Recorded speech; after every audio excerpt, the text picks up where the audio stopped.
প্রত্যেকবারের মতো এবার আমি নিয়ে চলে এসেছি নতুন এক রেসিপি। তো আজকে আমি বানাচ্ছি রাজমা।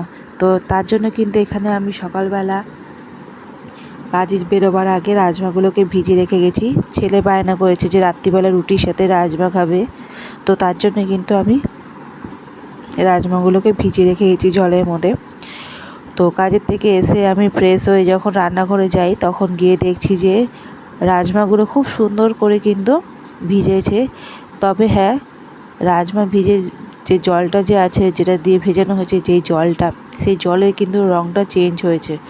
তো সেটা থেকেই প্রথমে তো কিন্তু আমি অবাক হয়েছিলাম। ছেলেকেও জিজ্ঞেস করলাম যে কেন এই জলটা এরকম লাল হয়েছে। তো ছেলে বলছে আমি জানি না কেন হয়েছে, আমি তো এগুলো সব ধরিনি, আমি জানি না। তারপর ভালো করে লক্ষ্য করলাম রাজমাগুলো যে কালারটা একটু চেঞ্জ হয়েছে রাজমার। তো তখন আমি বুঝতে পারলাম যে রাজমার মধ্যে যে একটা কালার ছিল, রং ছিল, সেই রংটা কিন্তু জন্যই এই জলের রংটা এসছে। তার মানে রাজমাগুলো রং করা ছিল, নাহলে তো এরকম তো রং হওয়ার মানে জলটা তো রং হয়ে যাওয়ার কথা নয় না। তারপর ভালো করে রগড়ে কিন্তু আমি রাজমাগুলোকে পরিষ্কার করে নিয়েছি, যতটা পেয়েছি রগড়ে নিয়েছি যাতে রংটা বেরিয়ে যায়। তারপর প্রেসার কুকারে কিন্তু আমি নুন আর জল দিয়ে কিন্তু সেদ্ধ করতে বসিয়ে দিয়েছি। তবে পরিষ্কার জল দিয়েছি আমি, কিন্তু রাজমা যেই জলটা ছিল সেই জল কিন্তু দিইনি। তারপর এখানে যতক্ষণে রাজমা সেদ্ধ হয়েছে ততক্ষণে কিন্তু আমি এখানে মশলা করে নিচ্ছি। তার আগে বন্ধুরা, আমার ভিডিও যেসব বন্ধুরা দেখছো তাদের কাছে অনুরোধ যে বন্ধুরা তোমরা প্লিজ আমার পুরো ভিডিওটা দেখো, দেখে লাইক শেয়ার আর কমেন্ট করো। নতুন যারা বন্ধু আছো তাদের কাছেও আমার অনুরোধ যে তোমরা প্লিজ আমার চ্যানেলটাকে সাবস্ক্রাইব করে আমার পাশে থেকো, তাহলে কিন্তু জীবনে চলার পথে আমি একটু উৎসাহ পাবো। আর আমাদের যেই লক্ষ্য আমরা কিন্তু ঠিক সেখানে আমরা পৌঁছতে পারবো। তাই বলছি বন্ধুরা, কেউ কারোর হাত ছেড়ো না, আমরা একসাথে পথ চলি, তাহলে ঠিক আমরা আমাদের লক্ষ্যতে পৌঁছতে পারবো। এখানে কিন্তু আমি টমেটো আর পেঁয়াজ কিন্তু গ্রেট করে নিচ্ছি। রাজমা কিন্তু সেদ্ধ হতে একটু টাইম নিয়েছে আমার। এখানে 7টা প্রেসার কুকারে সিটি পড়েছে, তারপরে কিন্তু এখানে সেদ্ধ হয়েছে রাজমা। তারপর আমি এখানে প্রেসার কুকারটা নামিয়ে রেখেছি সাইডে। কড়ার মধ্যে তেল দিয়ে কিন্তু গরম বসিয়ে দিয়েছি। আর এখানে আমি পেঁয়াজ কিন্তু একটুখানি কুচিয়ে নেব, পাতলা পাতলা করে পেঁয়াজটা আমি কুচিয়ে নিচ্ছি। ফোড়ন দেবো বলে পেঁয়াজটা আমি একটু কেটে নিচ্ছি, একদম ছোটো ছোটো পাতলা করে আমি কেটে নিয়েছি পেঁয়াজটা। কড়ার তেল গরম হয়ে গেছে, তো তার মধ্যে আমি কিন্তু দেবো এখানে শুকনো লঙ্কা। আমি একটা শুকনো লঙ্কা নিয়ে নিয়েছি। এই দেখো কীরকম ধোঁয়ার মতো বেরোচ্ছে।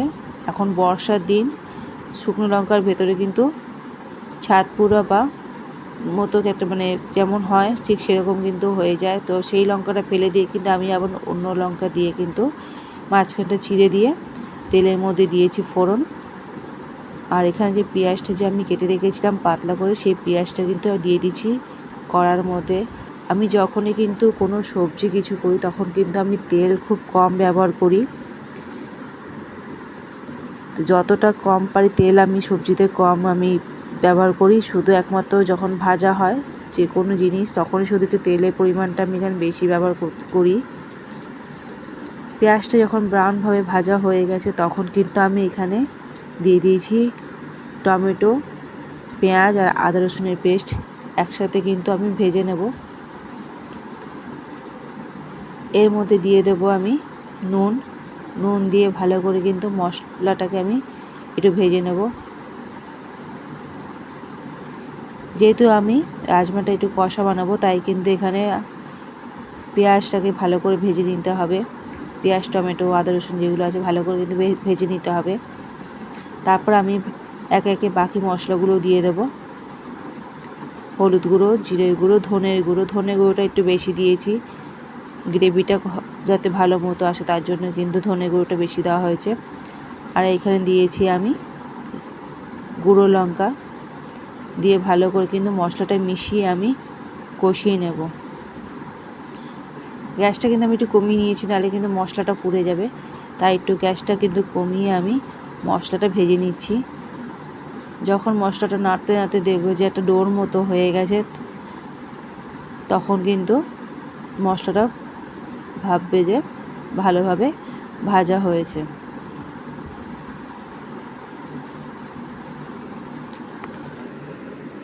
মশলা ভাজা হয়ে গেলে একটা ডোর মতো হয়ে যায়, আর তেলও কিন্তু বেরিয়ে আসে। এবারে আমি এর মধ্যে দিয়ে দেবো রাজমাগুলো। রাজমা সেদ্ধ যে করেছিলাম সেখান থেকে কিন্তু আমি শুধু রাজমাগুলো আমি এর মধ্যে দেব। জলটা কিন্তু আমি দেবো না। রাজমা সেদ্ধ হওয়ার যে জলটা, সেই জলটা আমি এখানে দিচ্ছি না। তো রাজমার সাথে আমি কিন্তু মশলাটাকে ভালোভাবে কষিয়ে নিয়েছি। ভালোভাবে কষিয়ে কিন্তু ভেজে নেব। ভালো করে নেড়ে ছেড়ে নেওয়ার পর আমি ওর মধ্যে দিয়ে দেব অল্প পরিমাণে জল, যাতে মশলাটা একটু সেদ্ধ হয়, রাজমার মধ্যে মশলাটা ঢোকে।